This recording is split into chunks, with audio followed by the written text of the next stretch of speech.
My name is Dr. Okemwa. I'm a member of faculty in the Department of Pathology. I think this is the first time we are meeting. And today we are going to look at the upper GI. And we are going to look at diseases of the esophagus. And without much ado, let's go through a little bit of the anatomy of the esophagus. So esophagus, which is the next anatomical organ you meet after along the alimentary canal after the mouth, is a hollow tube whose function is to transport food, water, and saliva from the mouth to the stomach. So it's just a conduit. In terms of its anatomical location, it lies to the left of the cervical trachea. So just lateral trachea. Kindly mute your microphones for those of you who are with us. Mute your microphones. You can also just listen. If you have any questions, you can chat. You can put them in the chat box, or I'll give you times when I'll be pausing to ask questions. Anatomically speaking, the esophagus on the uppermost has an upper esophageal sphincter, and this prevents reflux of ingested food. It has a body, which its function is propelling food, and a lower esophageal sphincter, whose function mainly is to prevent reflux of ingested food and gastric acid. So looking at this, you know clearly about the anatomy of the esophagus, whereby we are talking about the upper esophageal sphincter being right there, the body, that one, the lower esophageal sphincter before entry into the abdomen and then into the stomach. The approximate distance is 18 to 24 centimeters. Of course, that range depends on the height of somebody. And that is also important when doing esophagoscopy, so that you know the exact position where you are. When it comes to the microscopic anatomy or the histology of it, you know that the esophagus has a squamous epithelium here seen towards the left, and in the submucosal tissues we have some mucous glands. These glands are useful in lubricating the esophagus. They're also within that area, like here you have some areas where there are lymphoid follicles. And in the muscle layer, the muscle proper, you can see here, it can be either skeletal or smooth, depending on what side or what level of the esophagus you're dealing with. Remember that the outer surface of the esophagus has no serosal lining, and hence, when usually there's a perforation, food or a sharp something that perforates the esophagus, you'll go straight into the chest cavity. There is no capsule or any other protecting layer out there. So this microscopic anatomy or histology should be clear to you. Some of this is pretty important. Why? The tumors arising from most of the tumors arising from the esophagus, being a squamous epithelium, hence will be squamous cell carcinomas. We could also find other tumors arising either from the lymphoid tissue. Occasionally, we find tumors arising from the muscle layers, but the commonest lesions arise from the mucosal surface, and most of them will hence be squamous cell carcinomas. This is a summary of what we've been talking about just now. It's adapted to transporting ingested materials. It has an unkeratinized squamous epithelium, also referred to as a mucosal layer. In the submucous layer of the submucosal, there are nerves, blood vessels, lymphatics, and some mucous glands.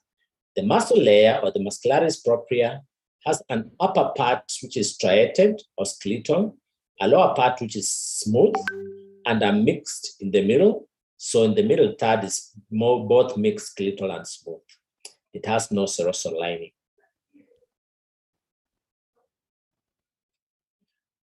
The disease conditions that affect the esophagus are many.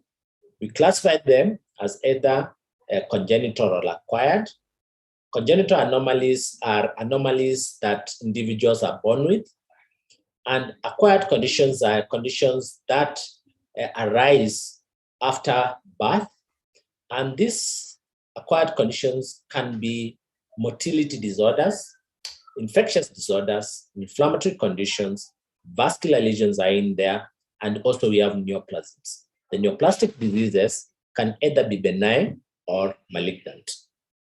So when you are told to talk about diseases of the esophagus, we broadly can classify them as either congenital or acquired. Congenital, born with. Acquired, somebody gets them as they grow. And the acquired ones, look, there are motility disorders, infectious diseases, inflammatory, vascular lesions, and also neoplasms. Look at the neoplastic diseases. We're going to look at some of the benign and also some which are malignant or cancerous. Please mute your phone, the one who's coughing.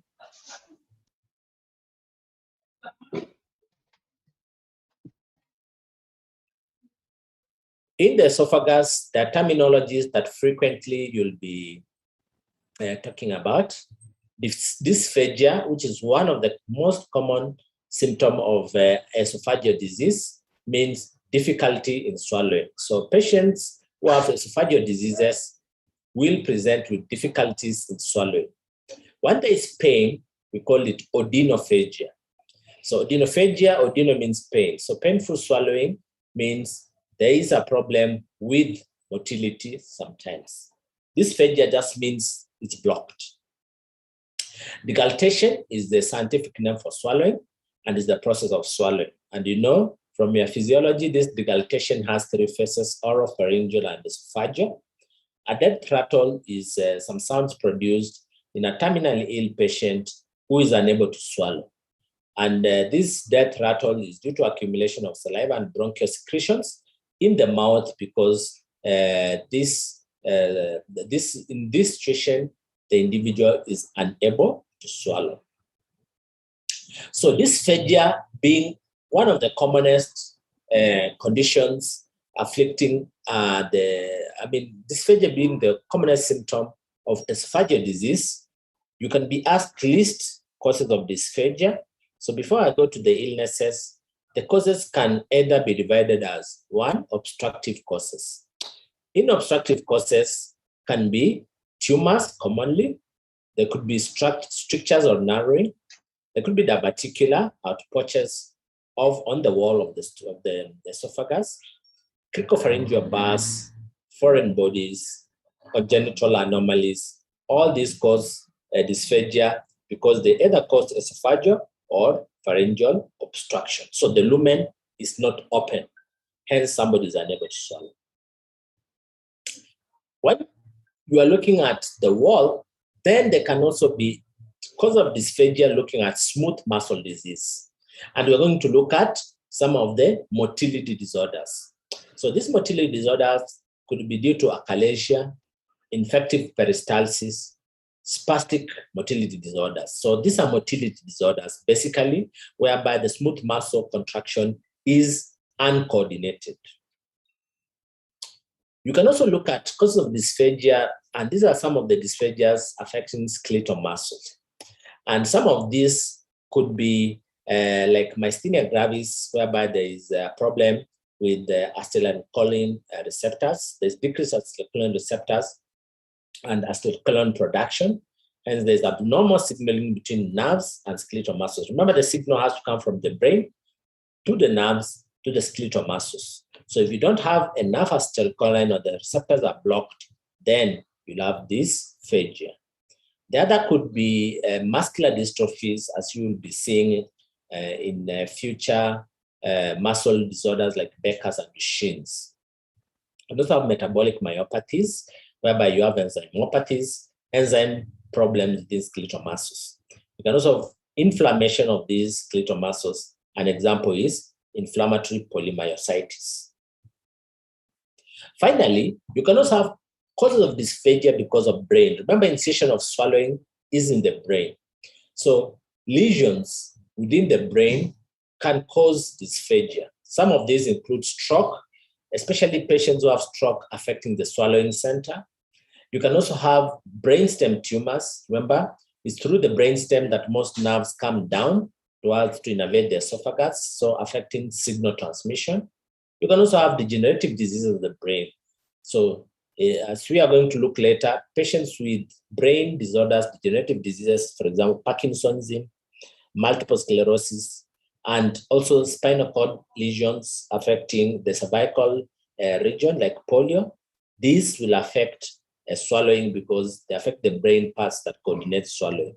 Remember, swallowing has three phases: an oral phase, which originates in the medial temporal lobe and limbic system, and those of the pharyngeal phase are controlled by the medulla. So there are these brain diseases that may affect that. So dysphagia is a common symptom of esophageal disease, and you can see there, you can look at the causes as obstructive, smooth muscle disease, skeletal muscle disease, or brain diseases. Let's now go deep into congenital anomalies. One of not so common but seen are patients who have gradual dysphagia because of diverticulum. A diverticulum is an outpoaching. So this is sometimes referred to as Zenger's diverticulum. This is an outpoaching of the esophageal wall. You can see, if like this bad marabou stock, you usually see an outpouching onto the neck. So similarly, in the esophagus of a human being, you can have a diverticulum. This diverticulum is referred to as Zenger's diverticulum. The others are esophageal fistula. And you can see here there are 5 types. Type C is the commonest. Kindly switch off your microphone. Classmates?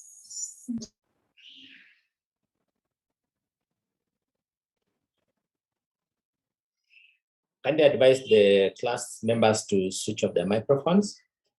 I'm so sorry for the interruptions, Doctor. Sorry. So these are the different types of tracheoesophageal fistula. And you can see there is the commonest one here, type C, which is tracheoesophageal fistula with, esophageal atresia with the distal tracheoesophageal fistula. So these are combinations, they're either combinations of esophageal atresia with the fistula. So the commonest is esophageal atresia with distal tracheoesophageal fistula. This one you are seeing right here. So the esophagus here is atretic, okay? And you can see here, there's a fistula, a distal fistula, which is connecting to the trachea. So this is the commonest type of tracheoesophageal fistula, okay? This other type is, this is a complete atresia, okay, with no fistula at all. This is a H-type kind of fistula, and this one is a lack of the distal segment, and the proximal segment is terminating into the trachea. So this, can imagine the aspiration pneumonia for this kind of child who have these types of fistula. So commonest is esophageal atresia with distal tracheoesophageal fistula. 8% could be due to isolated atresia with no fistula. So 2 segments but no fistula into the trachea. You can also have an isolated H-type fistula. So there's a fistula into the trachea, but it's also continuous with no atresia. 1% with upper pouch atresia, and 1% with atresia with both upper and lower pouch fistula. So these are the different types of tracheoesophageal fistula with different types of esophageal atresia, and these are congenital malformations that have been recognized. The other congenital malformations are in relation with what's called VARICES anomalies.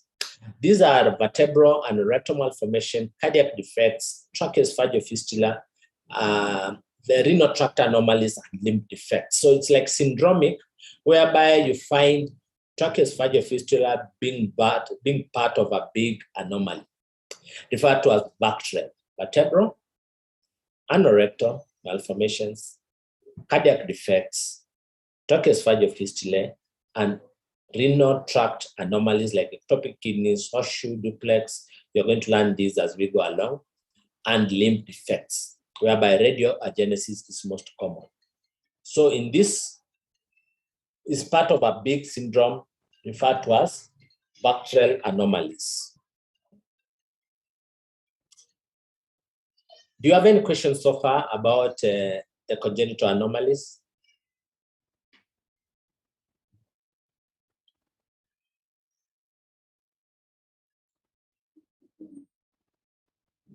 I think we're okay, Doc. We can proceed. Can proceed, because if you have any questions, feel free to ask. Being a long lecture, you may lose out on that. So those are congenital anomalies. I've just covered the common ones, the Zengas diverticulum, and the tracheoesophageal fistula, and the syndrome, the bacterial, whereby the esophagus is part of it. Okay, let's look at motility disorders. Before you look at motility disorders, you should know about the normal phases of swallowing. We have the voluntary phase, whereby you swallow a bolus of food, and hence you voluntarily swallow it, and it's pushed into the pharynx. This one is voluntarily because you are able to control the swallowing. And this is coordinated by the swallowing center and the brain cortex. After that is the involuntary phase. In the involuntary phase, you absolutely have no control over this phase. In this phase, coordination is by the autonomic nervous system locally within the esophagus. So in this, there are three portions of it. There is relaxation of the upper esophageal sphincter, then into the body of the esophagus, whereby there's the peristaltic wave that is initiated. And then subsequently, there is lower esophageal sphincter relaxation, and with the bolus of food dropping into the stomach. So these phases are all involuntary, and they are coordinated by the autonomic nervous system. When we are going to look at motility disorders, then you are looking at the involuntary phase, whereby either there is lack of relaxation of the upper esophageal sphincter, there is a poor or hypotonic wave, or sometimes it could be hypertonic, very firm, painful, or there is lack of relaxation of the lower esophageal sphincter. All these are referred to as motility disorders. So between swallows, you may find a few things happening. So the upper esophageal sphincter, remember, prevents air entering the esophagus during inspiration and prevents esophago-pharyngeal reflux. The lower esophageal sphincter prevents gastroesophageal reflux. Okay, and remember, there is the capacity of retrograde movement. Okay, so that if there's something that is irritating the lower esophageal sphincter or the stomach, then somebody can belch or can vomit. Okay, remember, this is highly dependent on forms of irritation. Some people can actually also induce it by irritating the oropharynx. But there are other animals like dogs where this can be done. A dog can swallow and also regurgitate. So in human beings, as this is not voluntary, other animals, this is voluntary, depending on what they have swallowed. When you are looking at motility disorders, then there's something referred to as manometry, which is a system of trying to get the pressure in certain areas. Remember that the pressure in the lower esophageal sphincter is supposed to be high compared to the baseline, and these pressures change according to swallowing. So manometric studies can be done for patients with motility disorders, and you can see some of these manometry charts here showing you the waves swallowing, whereby before swallowing, this is tight, then it relaxes to allow food, and then a peristaltic wave is initiated all the way into the lower esophageal sphincter, where it relaxes to allow food to go in. So that is referred to as manometry. So let's look at some of motility disorders. We're going to look at primary and secondary disorders. Primary means it is primarily within the esophagus. And secondary disorders are diseases outside the esophagus, but are going to affect the motility of the esophagus. And when we are looking at this, you can either consider them as upper esophageal sphincter, esophageal body, and lower esophageal sphincter. So in the upper esophageal sphincter, we have upper esophageal sphincter disorders and neuromuscular disorders. These are disorders either are going to be due to a tight upper esophageal sphincter or loose, meaning that somebody keeps on swallowing and refluxing food all the time. In the esophageal body, we can have achalasia, diffuse esophageal spasms, a very tight esophageal body referred to as nutcracker esophagus, and sometimes non-specific esophageal dysmotility syndromes. When you look at the lower esophageal sphincter, the main problems here are achalasia and hypertensive lower esophageal sphincter.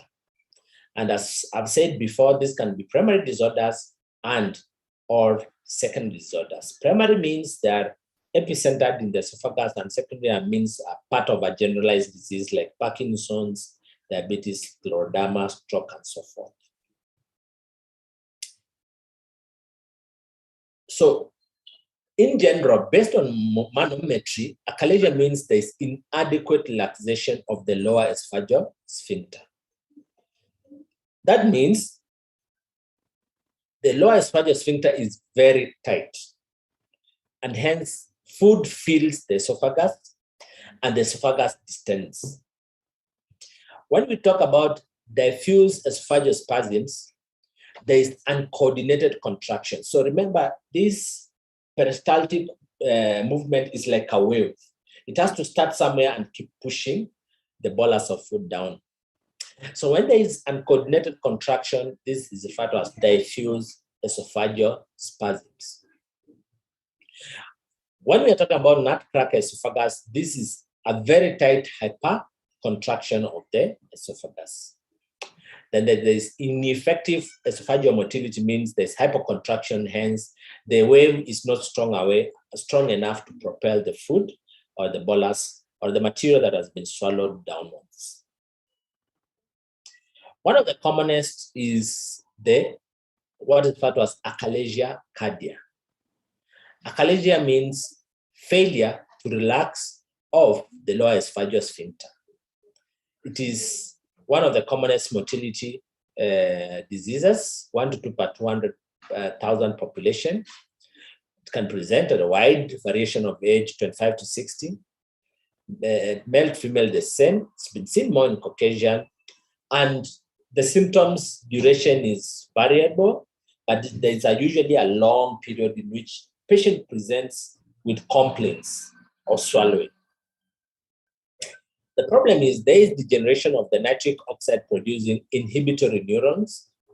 There is associated with this is loss of ganglionic cells in the myenteric plexus. There is vagal fiber degeneration. Remember, the vagus innervates the esophagus, so there is vagal fiber degeneration. And most of the causes are thought to be autoimmune. What is the net result? Net result is that there is failure or there is lack of relaxation of the lower esophageal sphincter. The basal pressure of the lower esophageal sphincter rises, hence there is no relaxation.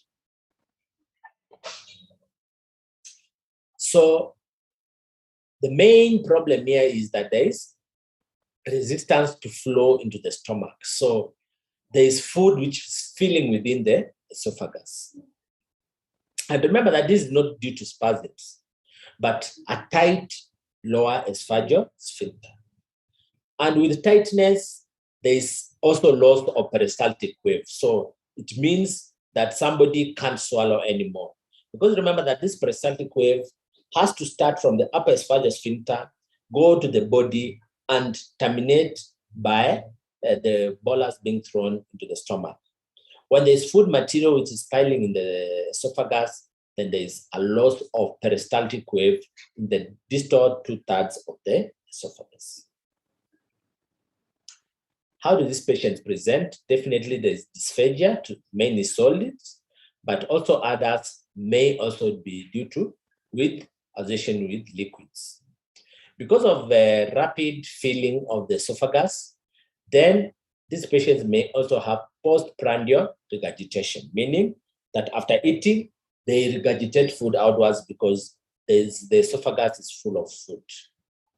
Because of this tension of the esophagus, they may present with chest pains. Associated with this is pyrosis in 25 to 45%, weight loss because they are unable to swallow the food so that it can be converted to nutrients. And they also get aspiration, so nocturnal cough and recurrent aspiration because of food accumulating within the esophagus. The main thing here is to do a manometry and find that the lower esophageal sphincter resting pressure is more than 45 millimeters of mercury. And associated with this is an absent peristaltic wave. When you do a barium esophagogram, you'll find a dilated esophagus with tapering at the lower esophageal sphincter, what's called a bad peak. Right there, you can see this is an esophagogram, and you can see there's tapering at the lower end here. And this is the area where the lower esophageal sphincter is. And you can see the esophagus is dilated and distending with this barium meal or barium swallow, which is radio-opaque. So that also gives you an idea that you are dealing with achalasia because this lower esophageal sphincter is unable to relax. You can also do endoscopy to ensure that you're not dealing with that tumor, especially with the elderly population. Okay, so a bad speak. You can see there are tight sphincter. Up here, the esophagus cup is able to pass through, and then you also do manometry. So that's achalasia. The others we have talked about are diffuse esophageal spasms, nutcracker esophagus, hypertensive lower esophageal sphincter, and non-specific esophageal dysmotility symptoms. So these are kind of patients who tell you they have problems just swallowing, and these are in contrast with hypomotility disorders, whereby the pressure, the contraction wave has low pressures of less than 30 millimeters of mercury. So they swallow, but nothing is going because the pressure wave is hypo. So this sometimes is seen in old individuals because of gradual decrease in contraction strength. Associated with these are varying degrees of reflux, okay? And hence, these patients, you need to probably give them some drugs that are going to prevent this reflux, or to initiate or to increase the peristaltic wave. They can be primary or secondary. Primary idiopathic, cause unknown, associated with age. Secondary could be as a result of the systemic diseases. Which are some of these systemic diseases? We have scleroderma, which is an autoimmune condition. We have connective tissue disorders like polymyositis and dermatomyositis. We have diabetes, and remember diabetes are associated with neuropathies. So 6% of diabetic patients have neuropathies, and they could be having abnormal motility problems. Others are hypothyroidism, alcoholism, and amyloidosis. Okay. like alcoholism, because the general sedation of the whole body goes also to other muscles, and the esophagus is usually not spared. So these are referred to as hypomotility, as opposed to hypermotility like these ones, whereby you have a hypertensive lower esophageal sphincter, tracker, and so forth.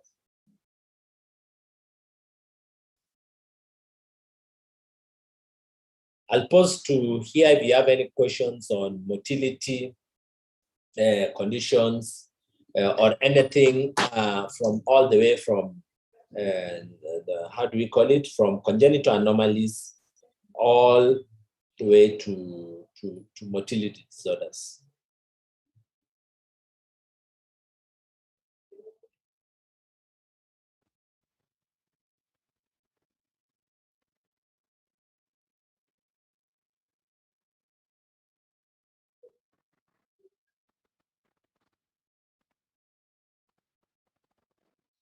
Any questions?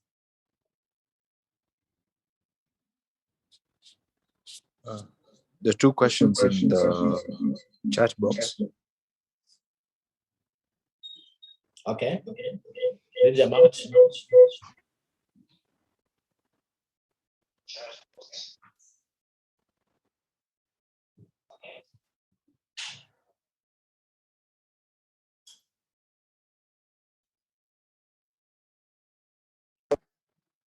In nutcracker, is the whole esophagus tense or just a sphincter?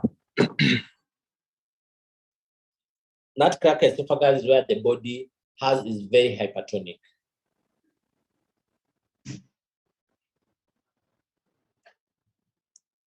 And kindly repeat on manometry. Well, manometry is a procedure whereby you are trying to measure the basal pressure of the esophagus. So you take leads and you put them at different areas. For example, if you are suspecting that the upper esophageal sphincter is the one which is a problem, remember that anything above 45 millimeters of mercury, that's high up, and you can measure these things. So these are physiological tests to measure the pressures when you are trying to find out which kind of motility disorder this is. So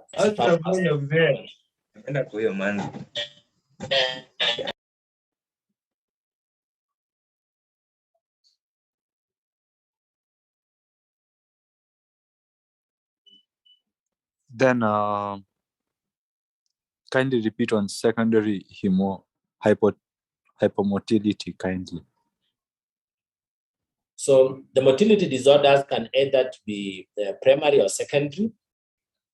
And primary are those that are arising specifically from the esophagus, and secondary are part of our systemic conditions. So they are second. For example, look at this hypomotility, whereby there is primary, whereby the exact cause is not known, but patients have low contraction. So the wave is not strong enough to propel the food. You can imagine it as being a pipe with water, but the pressures are low. So on the other side, water is not coming. So these are hypomotility. And they can be primary. Maybe the pump is spoiled, so that could be a primary problem.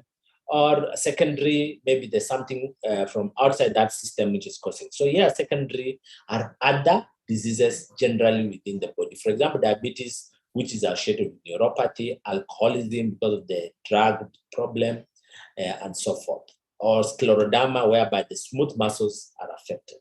So those are secondary disorders. Okay, and then there is how does dysphagia and dyspepsia relate? Because the symptoms of achalasia are similar to those of dyspepsia. I beg your pardon? No, the difference. How does dysphagia and dyspepsia relate? Because dysphagia and dyspepsia. Dysphagia and dyspepsia.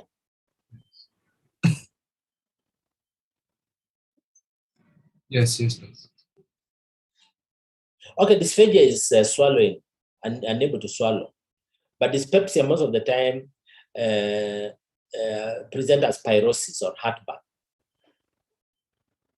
or epigastric pain, any of these. We are going to come to dyspepsia. That's the next lecture of the diseases of the stomach. That's where you'll find dyspepsia coming in. Oh, okay.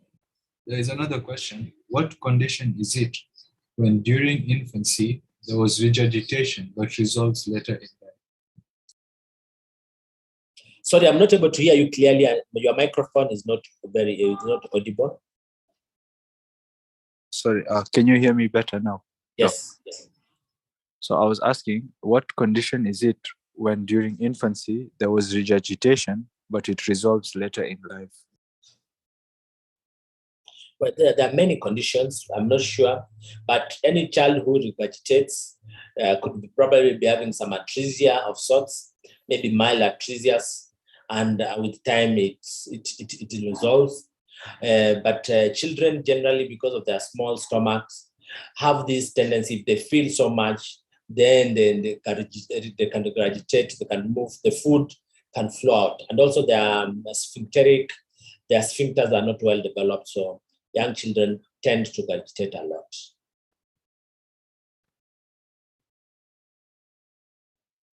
Okay.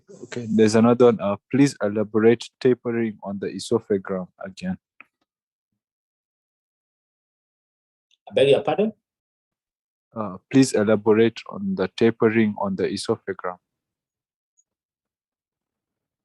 Oh yeah, so remember that it comes up with achalasia, and remember that achalasia, we said, what is the problem with achalasia?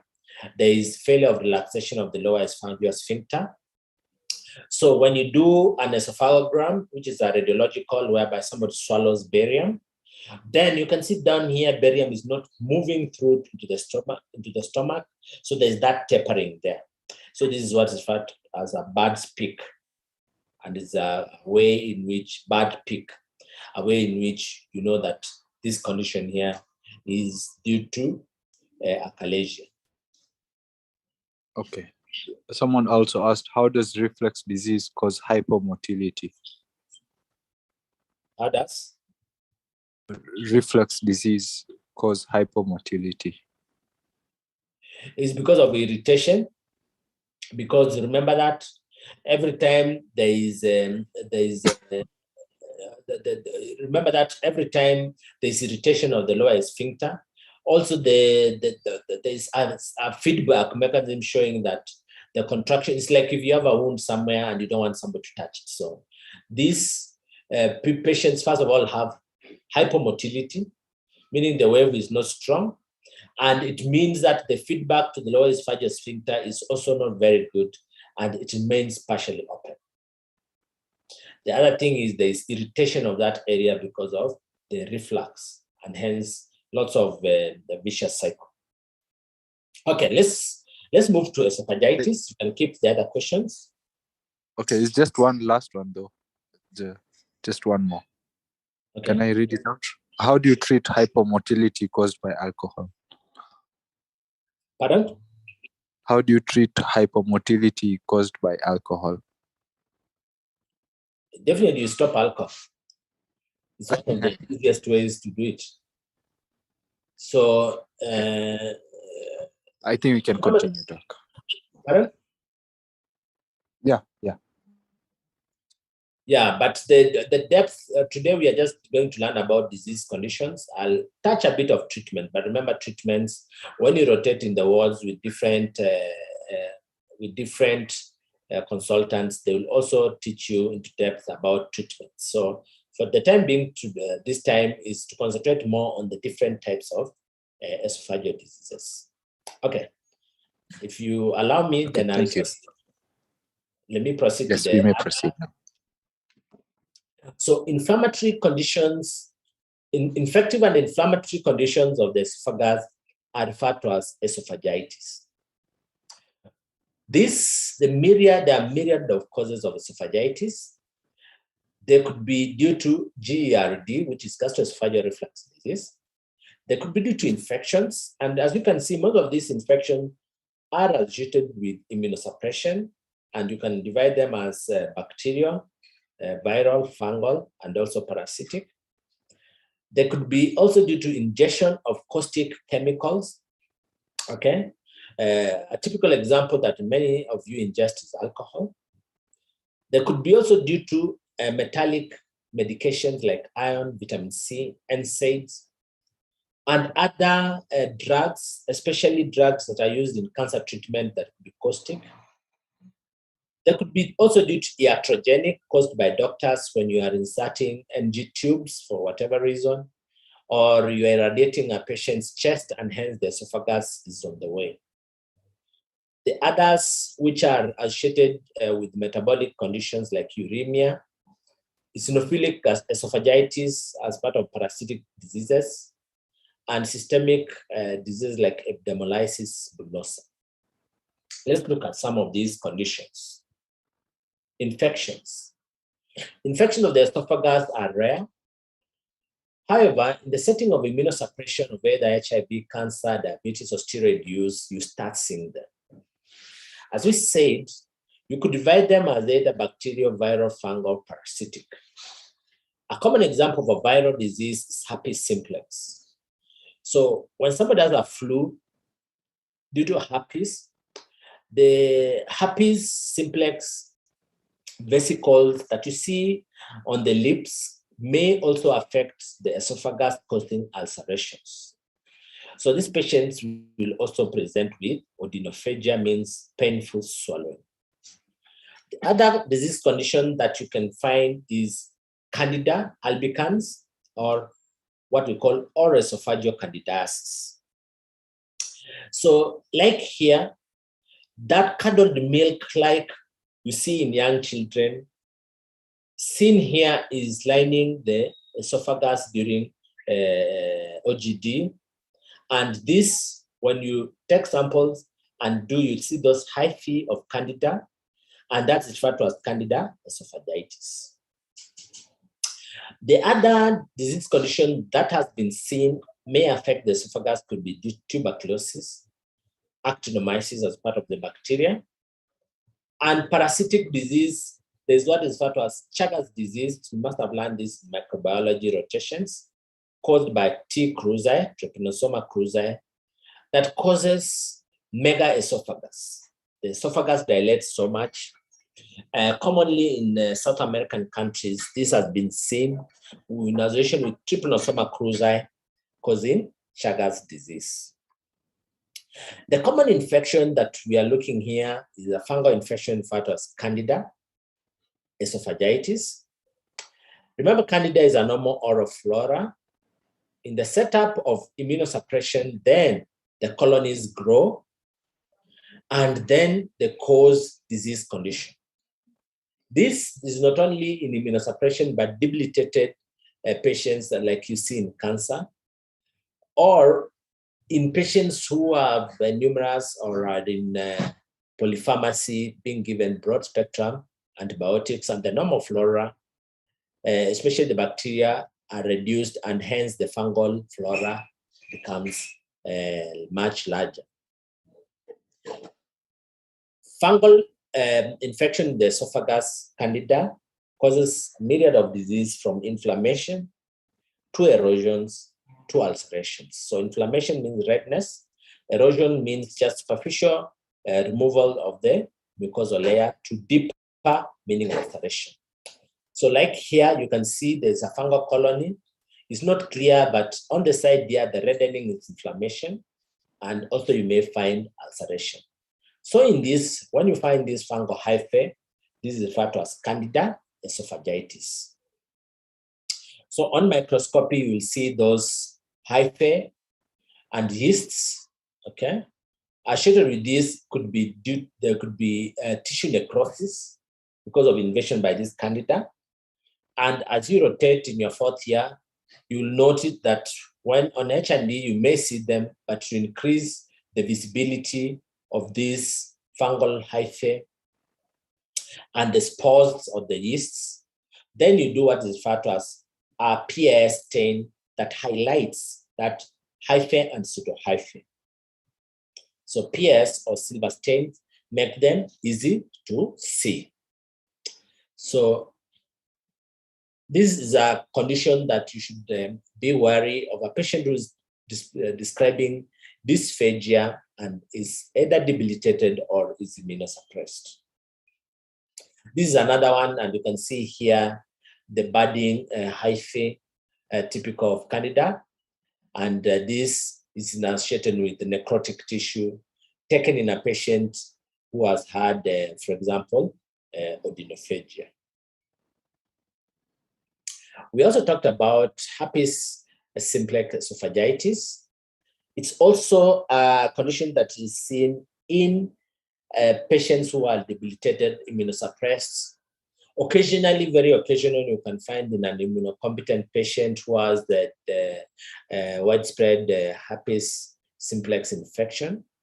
Just like in the lips and other areas where you see herpes simplex, in the esophagus, they present first as vesicles, then there's vesicles rupture causing erosions, and then widespread mucosal removal leads to ulceration, and the patient presents with esophagitis and hence odynophagia. You can see here that redness and vesicles due to herpes simplex, and you can see there the characteristic viral inclusions in herpes simplex from some of the keratinocytes that have been, or a brush cytology that's been in there. The other inflammatory conditions, especially when seen in people who ingest high concentrations of whiskeys and other high concentrations of alcohol, and hence when you see them swallowing and closing their eyes, it means that they are feeling lots of pain in the esophagus. This is also with hot fluids, maybe very hot tea or thereabouts. Corrosive agents, somebody wants to commit suicide and swallows acid, it is corrosive, feels lots of pain. And there are people who, I think due to heroics, there are capsules which are well coated, and people remove those capsules and swallow the contents inside, which is usually caustic, causing esophagitis.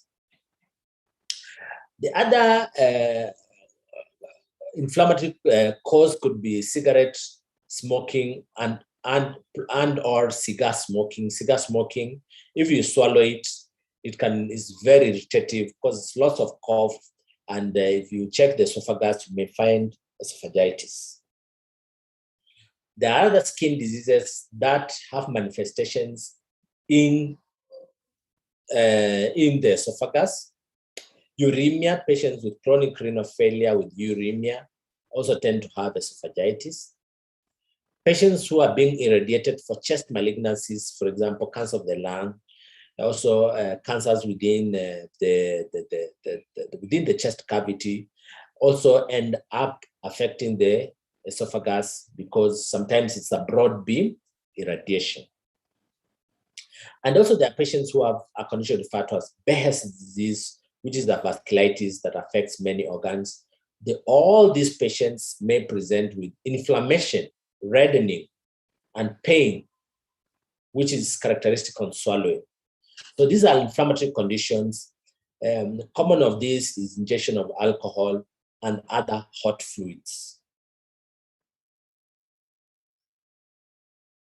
So in this, you can either have acute or chronic esophagitis. Acute, you see lots of polymorph neutrophils within the mucosal lining. This is the squamous epithelium of the esophagus.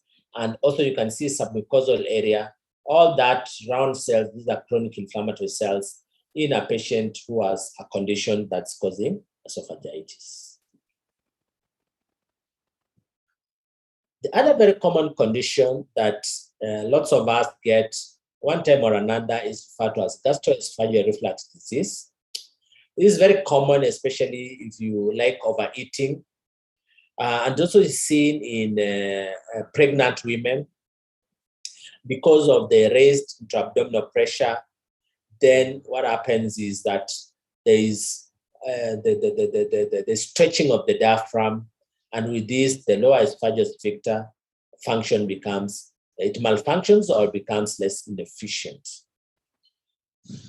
Associated with this is excessive ingestion, obese patients, excessive ingestion of alcohol, a condition referred to as hiatal hernia I'm going to show you, and ingestion of fatty foods. Excessively fatty foods means they keep sliding through the lower esophageal sphincter, especially during churning of the food within the stomach. So they reflux back. So these pizzas that people eat, lots of pizzas with fat, lots of cheese in them, they have this tendency to reflux back. There are other food conditions that elicit or induce excess acid production.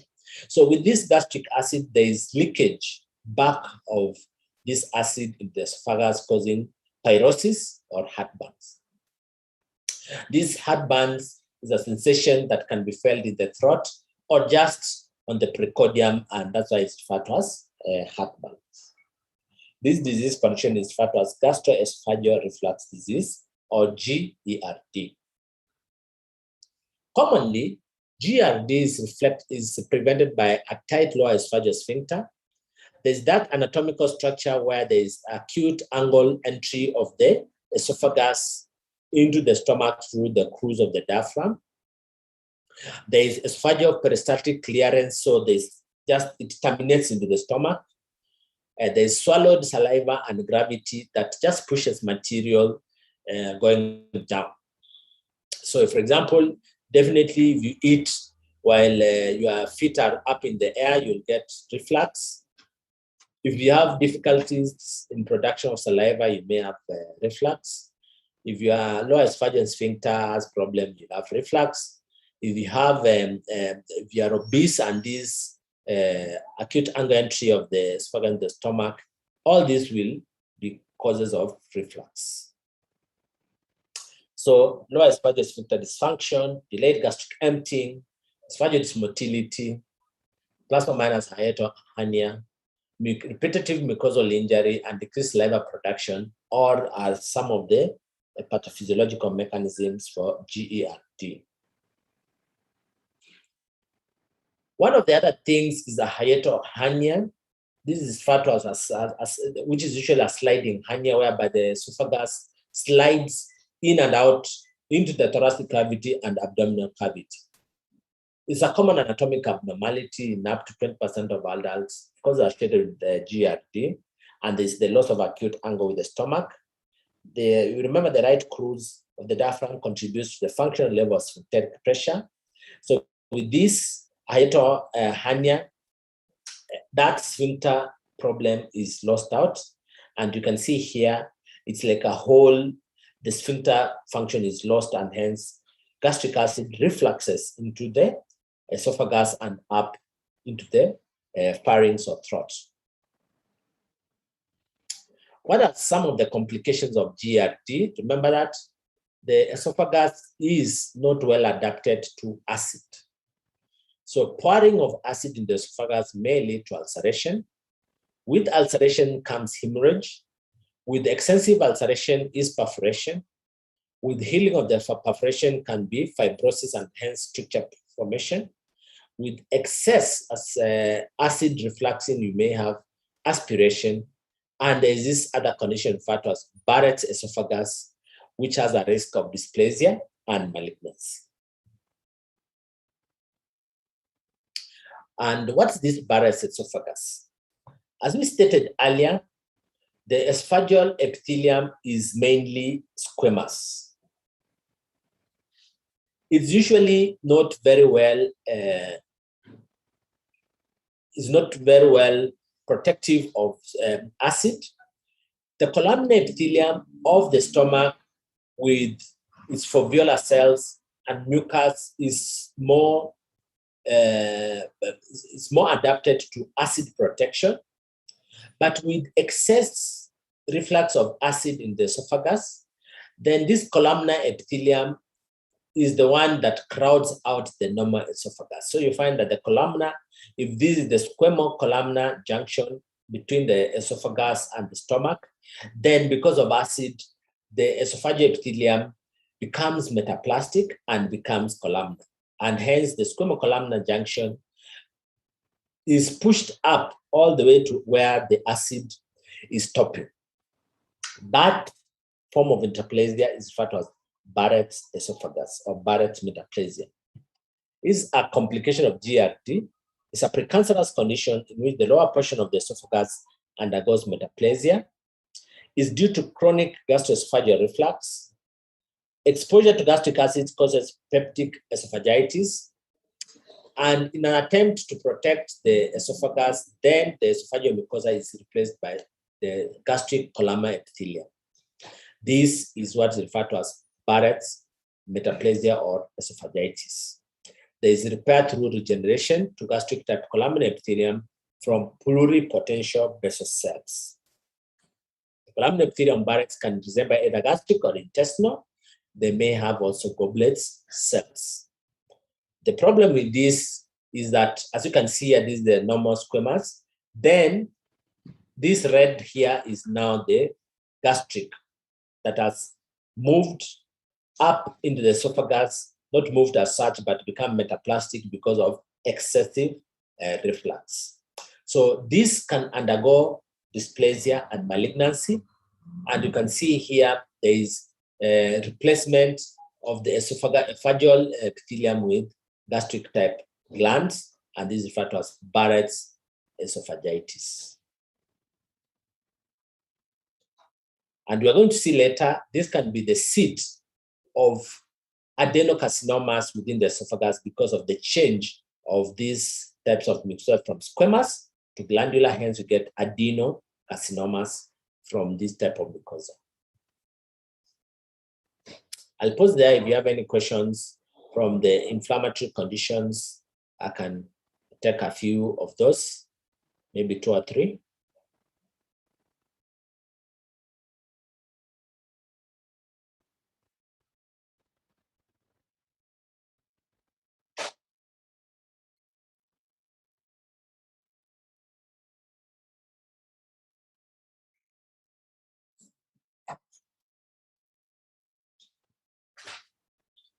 Class rep, any questions?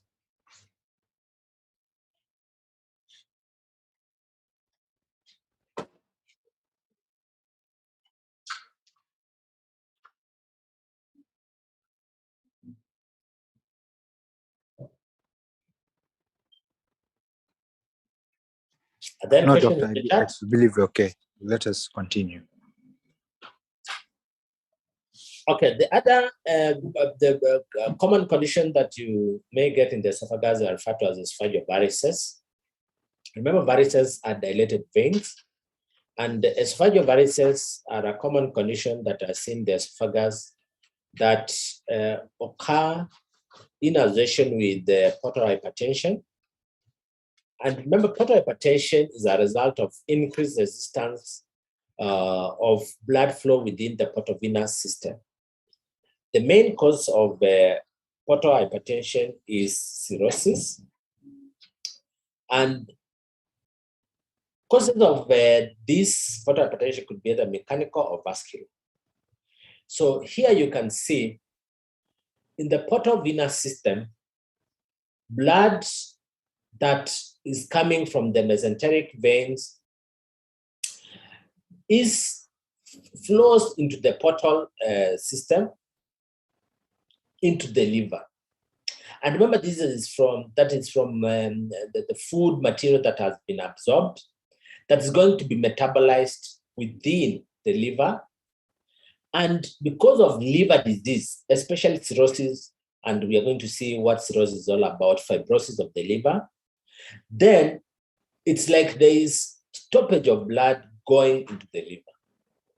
What happens is that if that valve is like a closure of valve of a tap, then the proximal channels get dilated. These channels are sites of collaterals for some of these venous blood to be diverted to other systems. So the main the channels that are mainly affected could be the gastric veins there, the splenic veins, and other forms of mesenteric veins. Now, through this shunting back is where now we get esophageal varices because of shunting of blood back from the liver. So collateral bypass channels in the lower part of the esophagus are between branches of the left gastric vein that drains the stomach, and the azygous veins within the thoracic cavity. What happens then? There will be tortuous dilated veins within the submucosa of the lower esophageal, within the lower esophageal. So these veins dilate and they rise up through the mucosa. You can see some of them there. This is an OGD view. Very tortuous veins, and once you prick this, then you get what's calamitous bleeding. So most of them are clinically asymptomatic, but you can see here if there's rupture of any of them, maybe the pressures are so high, then you get catastrophic bleeding, what is referred to as hematemesis and melina, especially through the lower GI.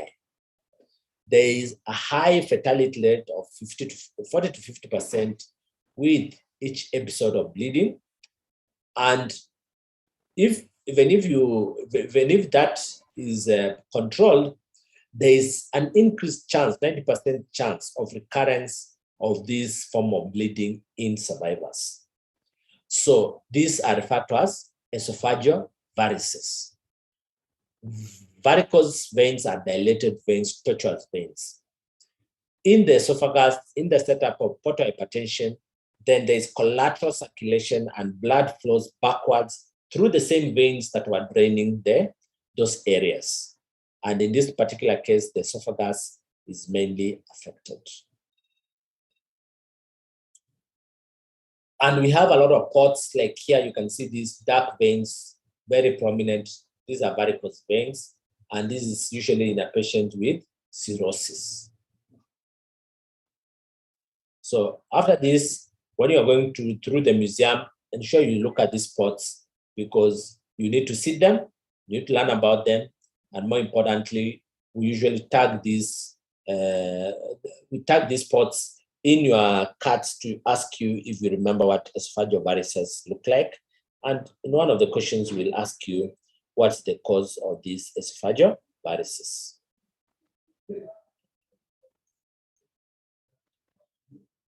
The other the cause of dysphagia is a stricture. Stricture is a narrowing, and the narrowing is due to scarring or fibrosis.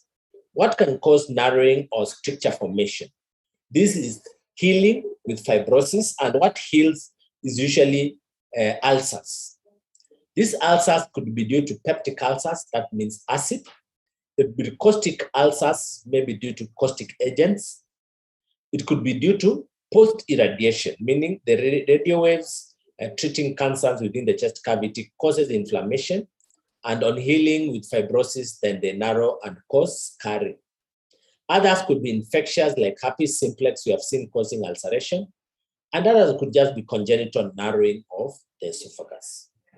In the lower third, when you see a stricture, this could be associated with gastroesophageal reflux disease or GERD. And on an esophagogram, you can see that narrowing. You can see there. Those are examples of strictures. Dense fibrous scar, replacing the submucosa and muscularis.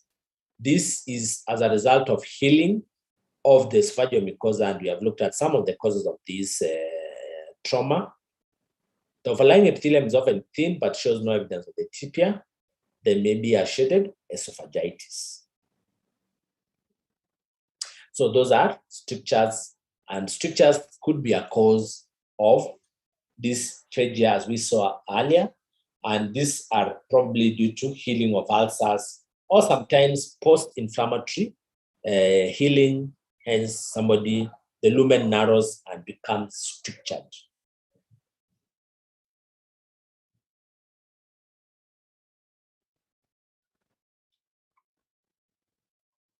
Any questions?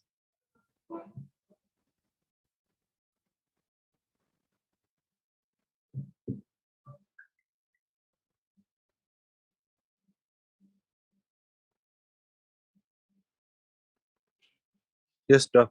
Those the two questions. One, kindly repeat the hiatal hernia.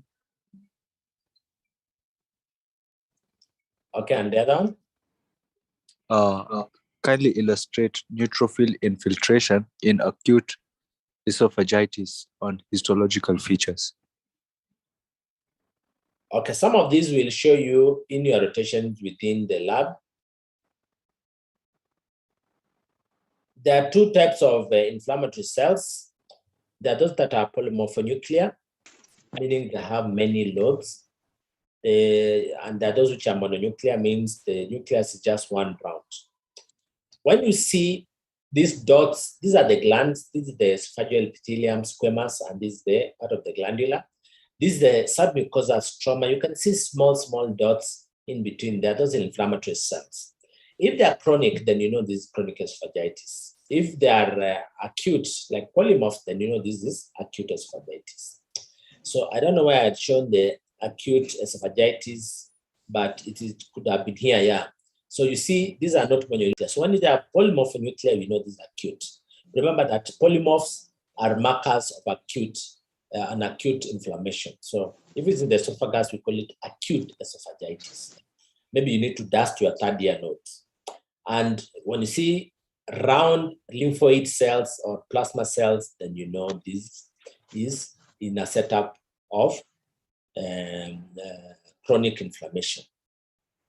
So a hiatal hernia, as I said, is a hernia commonly seen in the esophagus and is a condition in which part of the stomach herniates or is pulled back into the thoracic cavity through the diaphragm. Okay, and with this bulging, of course, means that if the sphincter was here, up here, then now that bulge or the hernia that is sliding, maybe because of a loose or an inefficient diaphragm right there, means that this area, which initially was a sphincteric control, loses it out and hence material refluxes. So this is a common cause of GERD. And the commonest type of hiatus, there are different types of hernias. That one you are going to read. But one of the commonest types is referred to as a sliding hernia. So the others, there is a sliding.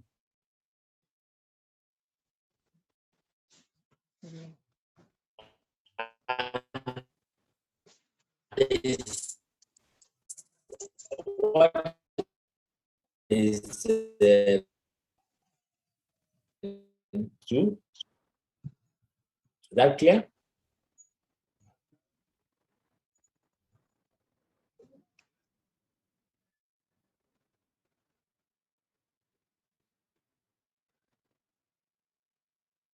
Yes, okay, Doc.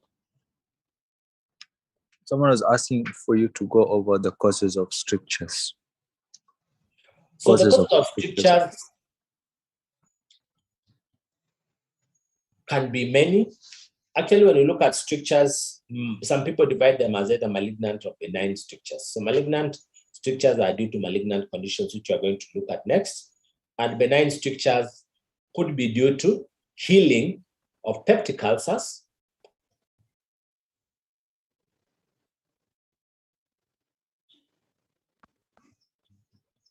Okay. Okay, Doc.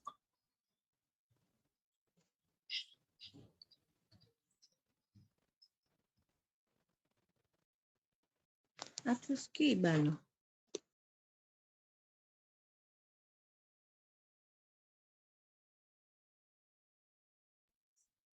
Dr. Okemwa? Hello?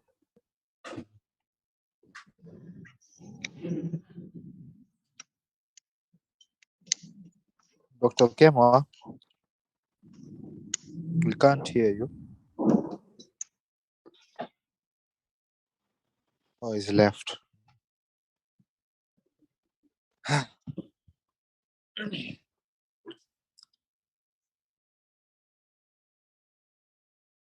Recording stopped.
Is this really over?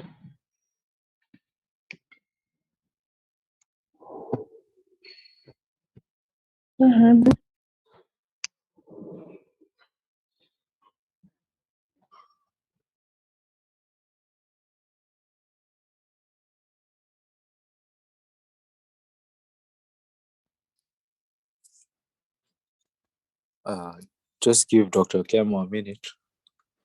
He's joining the class again.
Hello again. So sorry, I lost my network. So let's go back to where we were. Class rep, you can hear me?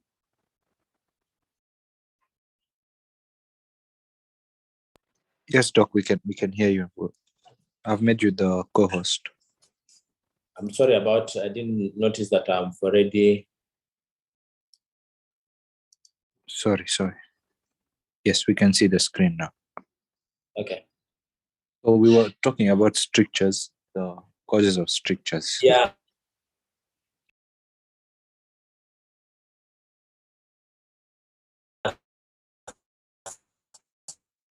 So it could be ulcerations due to peptic. Remember, peptic are pepsin or acid. Okay? You can hear me?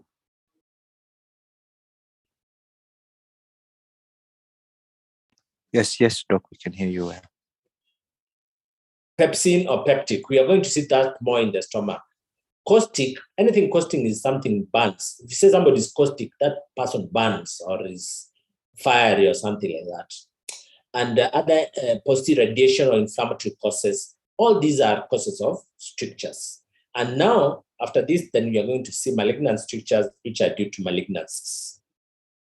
So, without much ado, let's now go to neoplasms. So, neoplasms, as you remember from your earlier classes, can be divided as either benign or malignant.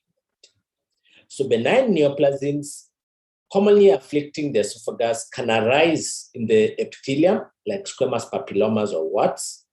There could be also outpouchings of the mucosa, referred to as esophageal polyps, or sometimes in the muscle Recording layer. in progress. In the muscle layer, you could have, not so common, but we have seen in a few cases, leiomyomas with a smooth muscle, tumors that are benign.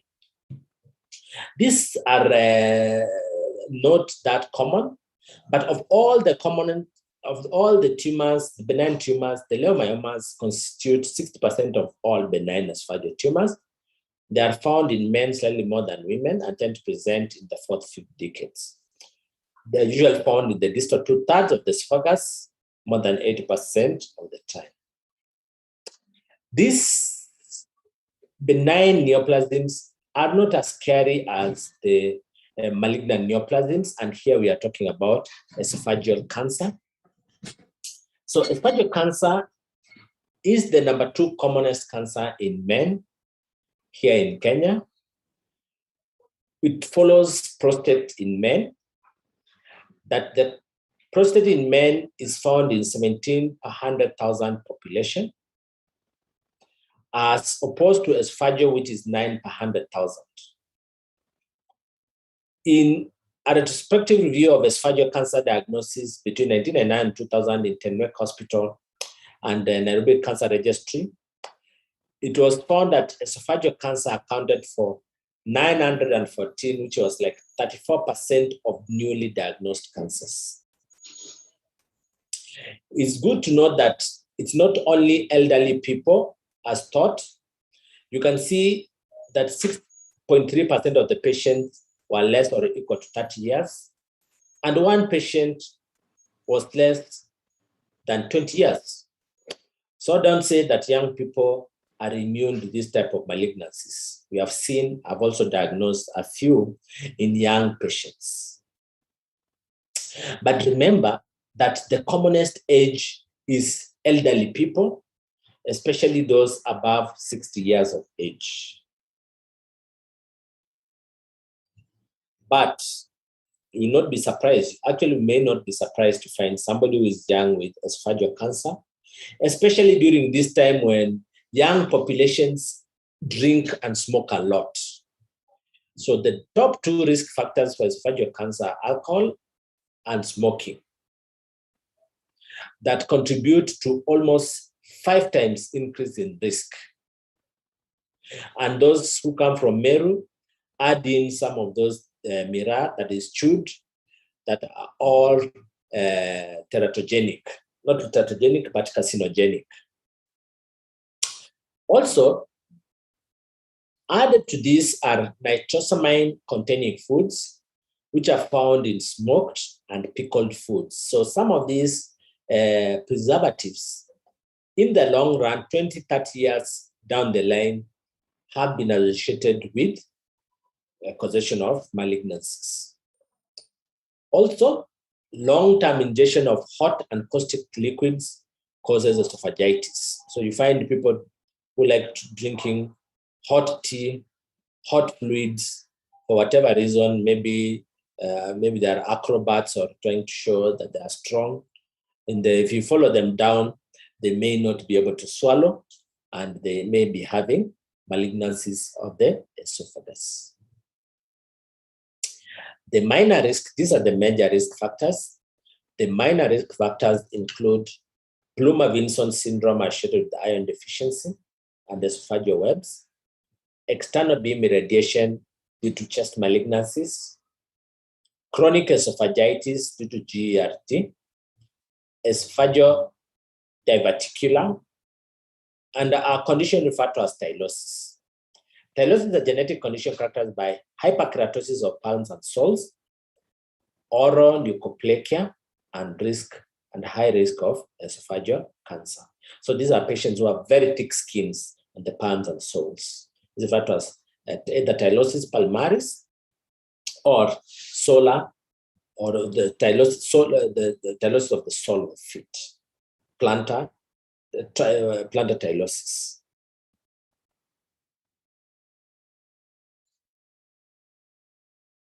There are two main types of esophageal cancer. There's squamous cell carcinoma, which is the more predominant one, seen in 95%. And as we have said, that the esophageal lining is squamous, hence malignancies arising from the esophageal epithelium are squamous cell carcinomas.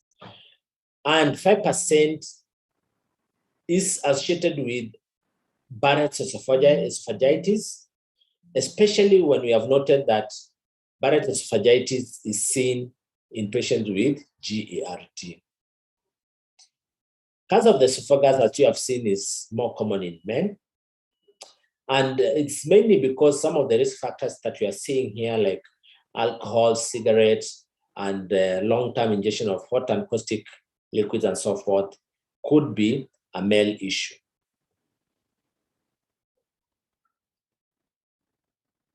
Commonly seen in old population, 60 years. So when you see a 60-year-old elderly person having difficulty in swallowing, you need to be very worrisome. Which part of the esophagus is affected? Mainly the middle third, with the upper third 20% and lower third 30%. Patients present with the dysphagia because the tumor is usually exophytic into the lumen, causing obstruction. A few of the tumors could be invasive into the wall, and a minority could be flat or what we call plaque and plaque invasion. And these tumors, as we have said, they are esophageal squamous cell carcinomas, and as you remember from, you can either call them well or moderate or poorly. So the main ones we see are well to moderate to well differentiated. There are other rare variants, for example, the verrucous type, which is warty and exophytic. And we also have well differentiated carcinoma, which is pretty aggressive. There are rare combinations of glandular or adenocarcinoma and squamous cell carcinoma. You can see here, for example, invasion of a squamous cell carcinoma in the mucosa. And if it's not deep invasive, we call it microinvasive. But from here is when you will start getting a big tumor that is going to spread through the wall. As we have said, you also get 5% of adenocarcinomas being adenocarcinomas, and you mainly will see them in the lower third, and this is in association with Barrett's esophagitis. And we remember Barrett's esophagitis is that metaplasia of the squamous columna because of excessive reflux. And you can see there that in the lower esophagus alone, adeno is 50%. So the lower third, adeno is 50% and squamous 50%. It's because of the issue of reflux.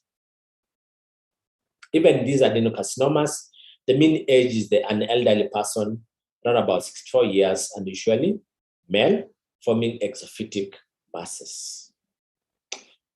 So we have lots of pots in the museum that shows you different types of esophageal tumors, but the main thing to look at is a tubular mass, which is the esophagus, with a lesion, a mass, and ulceration.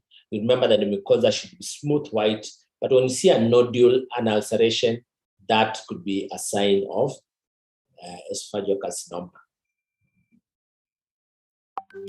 Thank you very much. I think I've tried to highlight majority of the diseases in the esophagus.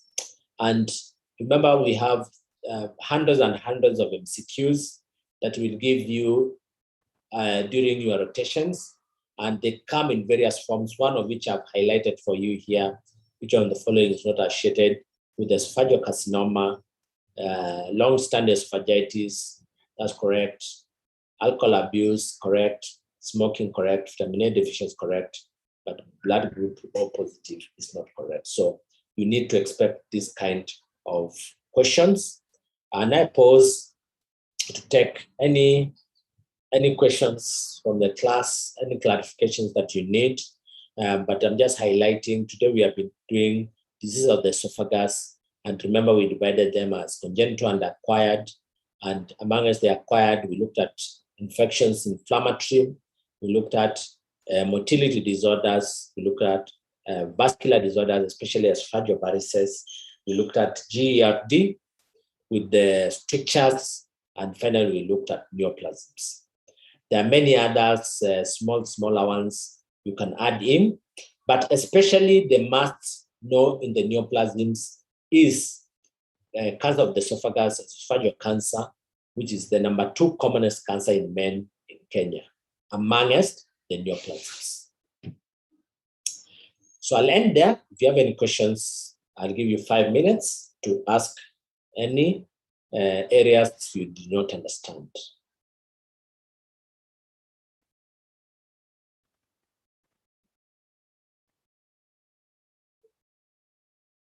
Class rep, you can read them out.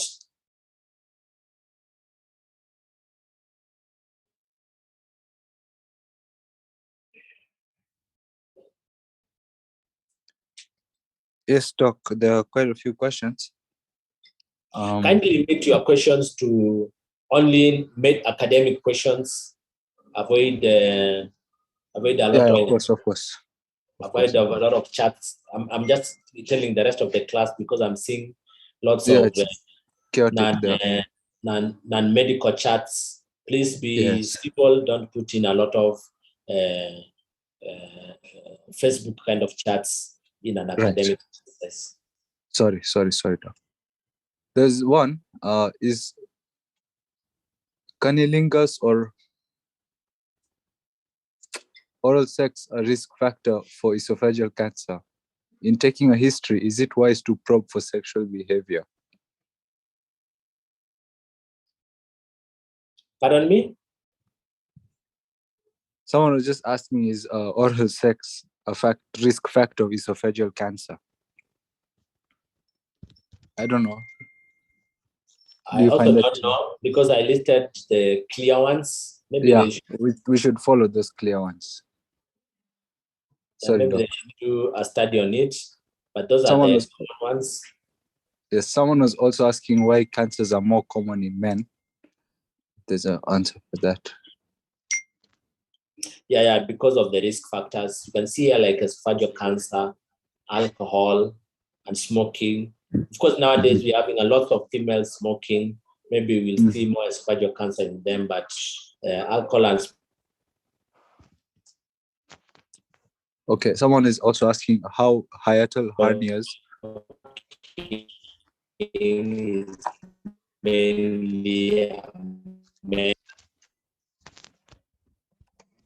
Hello? Doc, you're breaking a bit. Dr. Okemwa.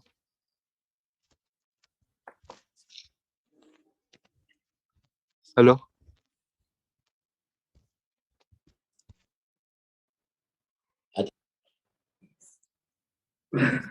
Doc, can you hear me?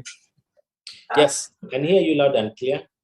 Okay, so I was asking how hiatal hernias cause respiratory symptoms like dyspnea. Because of aspiration. Okay, aspiration. Well, and then the last question, what is the commonest risk factor for prostate cancer now that it's the commonest in men? we'll come and teach about prostate cancer. Why can't you limit the questions to disease of esophagus? Prostate is coming.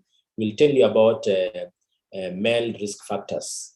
Then let's talk more of disease of the esophagus. I'll teach you about prostate cancer one at a time.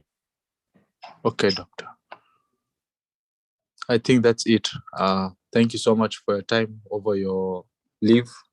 I know you're not supposed to be teaching, but thank you so much for your time, doc. I appreciate. Thank you very much. Thank you Recording very much. stopped. Thank you very much for your attention. Remember that this is an academic exercise. So for those of you who put non-academic charts, please, we are training you to be doctors now.